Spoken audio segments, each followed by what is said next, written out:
Georges Craven a dit non, on va arrêter. Un jour, je me suis rendu compte qu'il y avait un César qui n'existait pas et qui n'existait pas dans les Oscars, donc c'est une manière comme une autre de se démarquer, enfin d'inventer un truc, c'était le César de la meilleure affiche. Je trouvais ça bien parce que moi j'ai toujours aimé les affiches et tout ça, et Georges Craven me dit oh oui, formidable, très bonne idée, etc.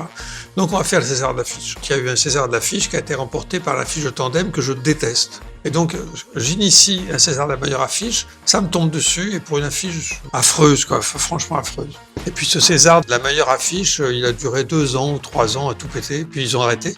Pour une raison très simple, c'est que les auteurs d'une affiche, c'est le chef opérateur, le photographe de plateau, le maquettiste, le mec qui a fait le lettrage et tout ça. Et donc, pour une malheureuse affiche, ils étaient 125 à monter sur la scène et Georges Craven a dit non, on va arrêter. Donc il y a eu 2 Césars d'affiches, 3, 4, bon, enfin pas beaucoup quoi. La dernière année, l'affiche de Monsieur Hir était nominée, comme on dit. Oui, elle était pas gay, mais enfin elle était quand même plus réussie que l'affiche de Tandem.